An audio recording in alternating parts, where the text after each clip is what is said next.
ಅರ್ಕಲಗೂಡು ಪಟ್ಟಣ ಪಂಚಾಯಿತಿಯ 122 ವಾಣಿಜ್ಯ ಮಳಿಗೆ ಹರಾಜಿನಲ್ಲಿ ಅವ್ಯವಹಾರ ನಡೆದಿದ್ದು, ಈ ಹಿಂದೆ ಸಭೆಯಲ್ಲಿ ಮಳಿಗೆಗಳ ಬಹಿರಂಗ ಹರಾಜು ನಡೆಸುವಂತೆ ನಿರ್ಣಯ ಕೈಗೊಳ್ಳಲಾಗಿತ್ತು. ಈ ಕುರಿತು ತನಿಖೆ ನಡೆಯಬೇಕೆ ಎಂದು ರಮೇಶ್ ವಾಟಾಳ್ ಆಗ್ರಹಿಸಿದರು. ಶುಕ್ರವಾರ ನಡೆದ ಪಟ್ಟಣ ಪಂಚಾಯಿತಿ ಸಾಮಾನ್ಯ ಸಭೆಯಲ್ಲಿ ಮಾತನಾಡಿದ ಅವರು, ಈ ರೀತಿ ಹರಾಜು ಮಾಡುವ ಬದಲು ಪಟ್ಟಣ ಪಂಚಾಯಿತಿ ಮಳಿಗೆಯಲ್ಲಿ ಇಷ್ಟು ದಿನ ವ್ಯವಹಾರ ಮಾಡಿಕೊಂಡಿರುವವರಿಗೆ ಹೆಚ್ಚುವರಿ ಬಾಡಿಗೆ ಅಡ್ವಾನ್ಸ್ ಕೊಟ್ಟು ಪಡೆದು ಅವರಿಗೆ ಅಗ್ರಿಮೆಂಟ್ ಮಾಡಿಕೊಳ್ಳುವುದು ಉತ್ತಮ. ಪಟ್ಟಣದಲ್ಲಿ ನೆನೆಗುದಿಗೆ ಬಿದ್ದಿರುವ ಒಳಚರಂಡಿ ವ್ಯವಸ್ಥೆ ಬಗ್ಗೆ ಸರ್ಕಾರದ ಗಮನ ಸೆಳೆಯುವ ಬಗ್ಗೆ ಹಿಂದಿನ ಸಭೆಯಲ್ಲಿ ವಿಸ್ತೃತ ಚರ್ಚೆ ನಡೆದಿದ್ದರೂ ಸಭಾ ನಡವಳಿ ಪುಸ್ತಕದಲ್ಲಿ ದಾಖಲಿಸದಿರುವ ಬಗ್ಗೆ ಆಕ್ಷೇಪ ವ್ಯಕ್ತಪಡಿಸಿದರು.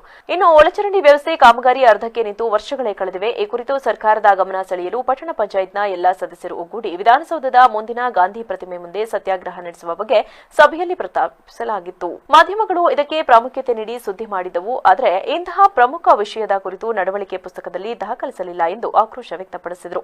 ಇದು ವಿಷಯ ಸೂಚಿಯಲ್ಲಿ ಇರದಿದ್ದ ಕಾರಣ ಇದನ್ನು ದಾಖಲು ಮಾಡಿಲ್ಲ ಎಂದು ಅಧ್ಯಕ್ಷ ಪ್ರದೀಪ್ ಕುಮಾರ್ ಸಮಜಾಯಿಷಿ ನೀಡಿದರು.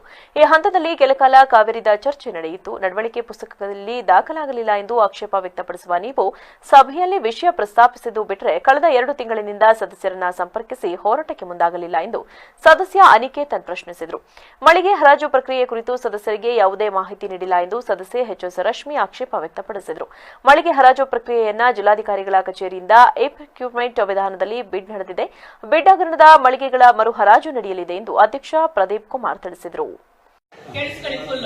ನಾನು ಸಿಒ ಸರ್ನ ಮಾಹಿತಿ ಕೇಳಿದೆ. ಸರ್, ಇದು ಎಷ್ಟು ಹರಾಜಾಗಿದೆ, ಎಷ್ಟೆಷ್ಟು ಮಳಿಗೆ ಎಷ್ಟು ಹೋಗಿದೆ, ಒಂದು ಪ್ರಿಂಟ್ ಔಟ್ ತಗೊಡಿ ಅಂತ ಕೇಳಿದ್ದೀನಿ.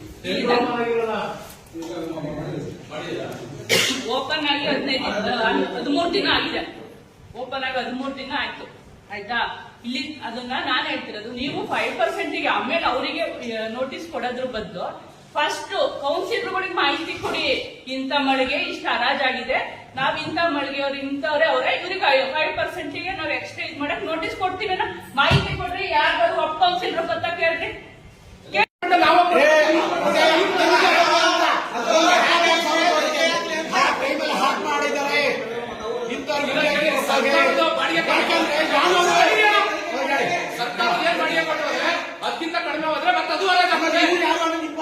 ಯಾರು ತರಬೇಕು ಅವ್ರದ್ದು ಇದು ಇಂಪಾರ್ಟೆಂಟ್. ಅದು ಆಲೋಚನೆ ಮಾಡಿ ಅವ್ರಿಗೆ ಕಮ್ಮಿಗೆ ಹಾಕೋಬೇಕು, ಕಮ್ಮಿಗೆ ಹಾಕೋದೇ ಹೋಗ್ಬೇಕು. 1999 ಇದು 74,000. ಅದ್ರ ಬಗ್ಗೆ ತನಿಖೆ ಆಗಿ ಅಂತ ಮಾಡಿ ತನಿಖೆ ಮಾಡಿ ಅಲ್ಲ, ಅದು ನಿರ್ಣಯ ಮಾಡಿದ್ದೀವಿ.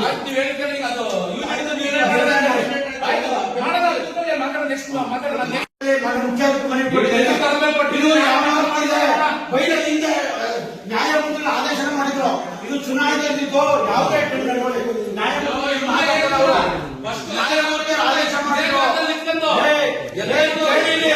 ನೋಡಿದ್ರೆ ಪಾಪ ಏನಂತ ಅವ್ರಿಗೆ ಬಿಟ್ಕೊಟ್ರೆ ನಡ್ಕೊಳ್ಳಿ, ಸುಮ್ಕಿ ಆಮಾಕ್ಬಿಟ್ಟು ನಾವೇನೇನು ಆಮೇಲೆ ಮಾಧ್ಯಮ ಕೊಡ್ತೀರಿ ನೀವು. ನಾವು ಬಹಿರಂಗ ನೋಡಿ ಪ್ರಜಾ ವಿಜಯವಾಣಿ ಪತ್ರಿಕೆಯಲ್ಲಿ ನೀವೇ ಒಂದು ಹೇಳಿಕೆ ಮಾಡಿದ್ರಿ, ಪಟ್ಟಣ ಪಂಚಾಯಿತಿ ಹರಾಜು ಮಳಿಗೆ ಕಗ್ಗಂಟು ಅಂದ್ರೆ ಒಳ್ಳೆ ಸಂತೋಷಕರ ವಿಚಾರ. ಸಂತೋಷ ಪಟ್ಟಿದ್ದು ನೀವು ಕೊಟ್ಟಿದ್ದು ಸಂತೋಷ ಅಧ್ಯಕ್ಷೆ. ಆ ವಿಚಾರದಲ್ಲಿ ನೋಡಿ ಆಮೇಲೆ ಸಾಮಾನ್ಯ ಸಭೆಯಲ್ಲಿ ಒಂದು ಮಾನ್ಯ ಶಾಸಕರು ನಮ್ಗೆ ಮನವಿನ ಸಾಮಾನ್ಯ ಸಭೆಗೆ ಆಹ್ವಾನ ಮಾಡ್ತೀವಿ ಅಂತ ಶಾಸಕರು ನನಗೆ ಸಾಮಾನ್ಯ ಸಭೆಗೆ ಆಹ್ವಾನ ನೀಡಿದೆ. ಸಭೆಯಲ್ಲಿ ಉಪಾಧ್ಯಕ್ಷ ಸುಭಾನ್ ಶರೀಫ್, ಮುಖ್ಯಾಧಿಕಾರಿ ಬಸವರಾಜ್, ಡಾಕಪ್ಪ ಶಿಗ್ಗಾವಿ ಉಪಸ್ಥಿತರಿದ್ದರು.